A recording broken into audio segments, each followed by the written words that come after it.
बिस्मिल्लाहिर्रहमानिर्रहीम। अस्सलाम वालेकुम प्यारे बच्चों। फर्स्ट ईयर मैथमेटिक्स एक्सरसाइज 1.1 हमने शुरू करनी है। ठीक है, इसको हम स्टार्ट करते हैं। क्वेश्चन नंबर 1 हमारे पास है कि हमें 4 सेट्स दिए गए हैं। ठीक है, ये सेट्स हमें दिए गए हैं। सेट के अंदर जो ये वैल्यूज़ हैं उनको एलिमेंट्स कहते हैं या हम मेंबर भी कह सकते हैं। अच्छा, करना हमने ये है, इस क्वेश्चन के अंदर हमने क्लोजर प्रॉपर्टी मालूम करनी है। क्लोजर प्रॉपर्टी मालूम करनी है किस तरीके से मालूम करनी है? With respect to addition and multiplication. अगर मैं यूं कहूं कि ये एक क्वेश्चन के अंदर 2 क्वेश्चन दिए हुए हैं तो गलत बात नहीं होगी, क्योंकि इसमें एडिशन के हिसाब से भी करनी है हमने क्लोजर प्रॉपर्टी मालूम, और मल्टीप्लिकेशन के हिसाब से भी करनी है। लेकिन सबसे पहले नंबर पे आप ये समझ लीजिए कि क्लोजर प्रॉपर्टी होती क्या है। देखिए, क्लोजर जो है ना, वर्ड क्लोज की तरह से है, बंद कर देना, रिस्ट्रिक्ट कर देना, किसी को पाबंद कर देना किसी चीज से। अब क्लोजर प्रॉपर्टी के अंदर जब हम करेंगे ना, हम ये देखेंगे कि जब भी हम इन सेट्स के ऊपर ये ऑपरेशन करेंगे ना, एडिशन और मल्टीप्लिकेशन के, तो फिर जो आंसर हमारे पास आएगा वो आंसर भी इन्हीं सेट्स के मेंबर होने चाहिए। अगर तो वो आंसर इन्हीं सेट के मेंबर हैं, इन्हीं सेट्स के एलिमेंट्स हैं, ठीक है, तो हम कहेंगे कि भाई ये क्लोजर प्रॉपर्टी रखते हैं विद रिस्पेक्ट टू एडिशन और मल्टीप्लिकेशन के। अगर वो ऐसा मेंबर आ जाता है जो कि इस सेट के अंदर मौजूद नहीं है तो फिर वो क्लोज्ड नहीं होगा। ठीक है, आए मैं आपको करके दिखाता हूँ। पहला जो हमारे पास पार्ट है वो है सेट ए था, सेट 0 था, मैंने उसको ए से लेट करवा दिया।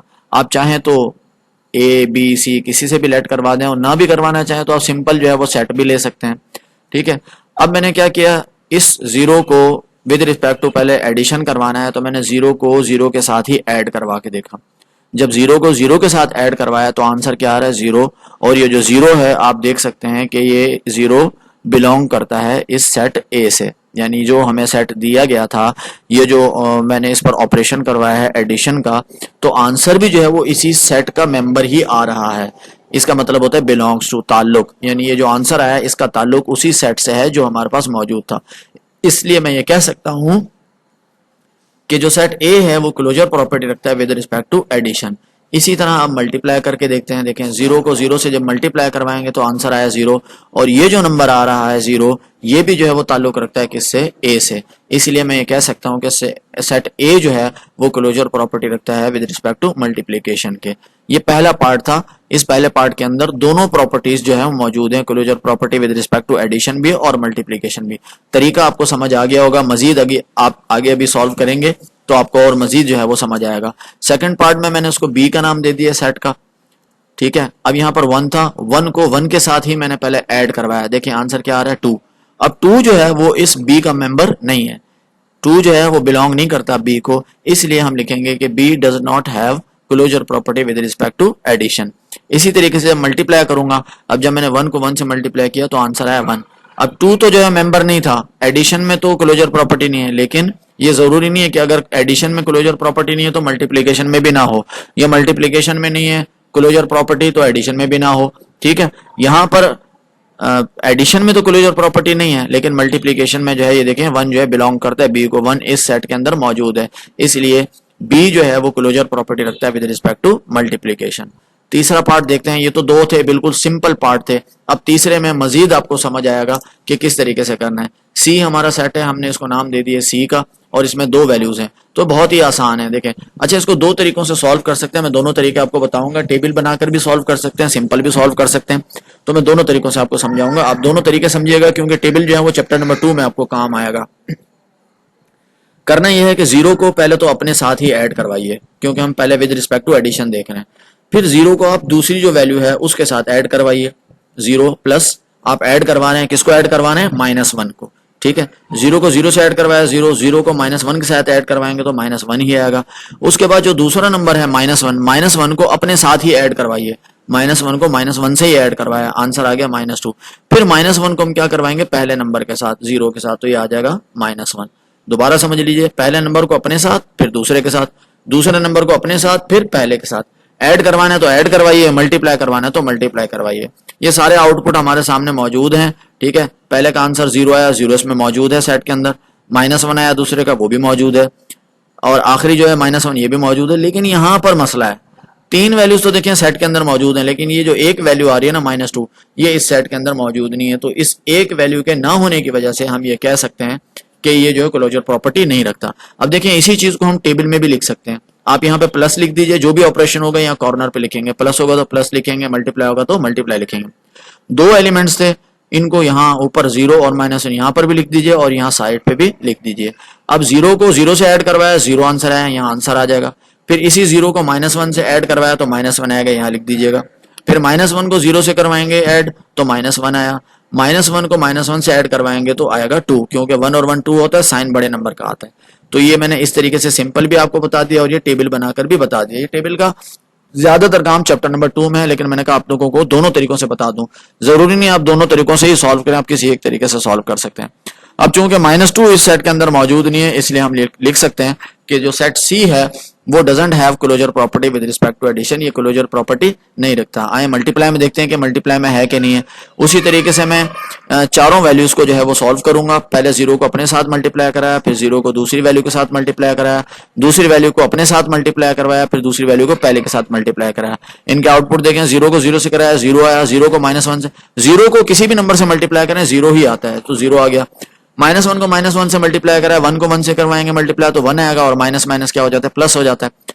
ठीक है, -1 को जीरो से करवाया, जीरो को 1 किसी नंबर से मल्टीप्लाई कराएं या किसी नंबर को जीरो से मल्टीप्लाई करें तो आंसर जीरो ही आता है। इसका टेबल देख लीजिए, यहाँ प्लस था, मैंने प्लस लगाया और इसके अंदर मल्टीप्लाई का ऑपरेशन है तो मैंने मल्टीप्लाई लगा दिया। दोनों एलिमेंट्स ऊपर भी आ गए और साइड पर भी आ गए। अब इनको आप मल्टीप्लाई करवाएं, जीरो को जीरो से करवाएंगे जीरो आंसर आएगा, जीरो को -1 से कराएंगे जीरो आंसर आएगा, -1 को जीरो से करवाया जीरो आ गया, -1 को 1 से करवाया तो 1 1 जा 1 और माइनस माइनस प्लस होता है।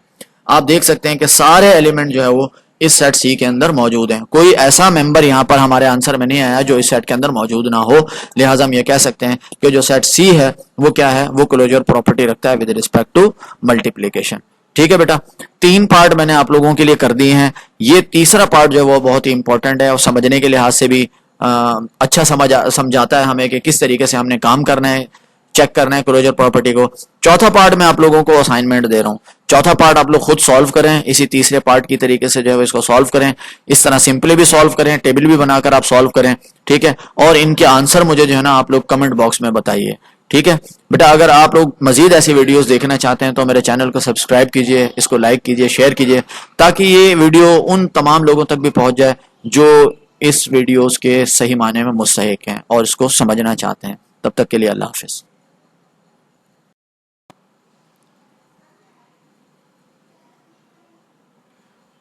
अच्छा बेटा, एक्सरसाइज 1.1 का क्वेश्चन नंबर 2 जो है, ये हमारे पास क्वेश्चन नंबर 2 है। इसके अंदर बुक के अंदर हमें कुछ जो है वो क्वेश्चंस दिए हुए हैं, हमें इनकी प्रॉपर्टीज जो है वो बतानी है कि प्रॉपर्टीज क्या हैं।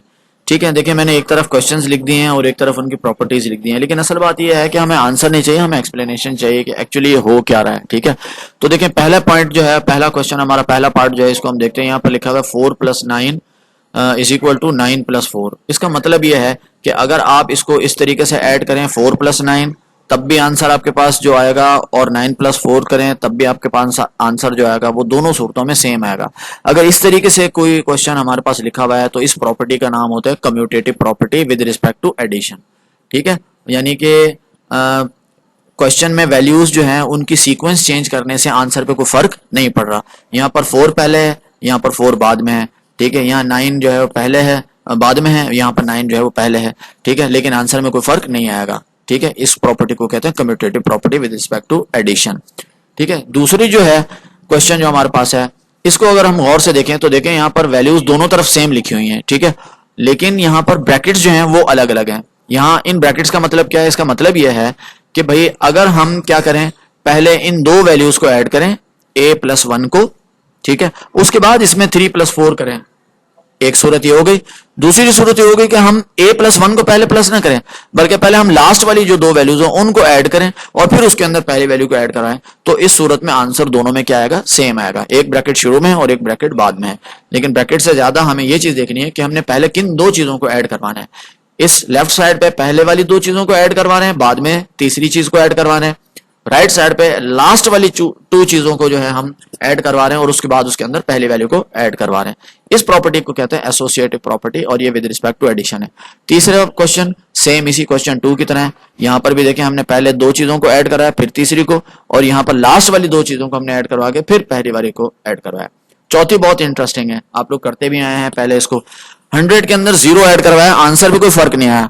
ऐसी सूरत में जब किसी चीज के अंदर आप ऐड करवाएं लेकिन आंसर में चेंज ना है, वो कहलाता है एडिटिव आइडेंटिटी। यानी ये जो 0 है हमारे पास वो एडिटिव आइडेंटिटी है, क्योंकि 0 प्लस करवाने पे आंसर पे कोई चेंज नहीं आ रहा। इसी तरह 1 मल्टीप्लाई करवाने पर आंसर पे कोई चेंज नहीं आ रहा, तो 1 जो है वो मल्टीप्लिकेटिव आइडेंटिटी है।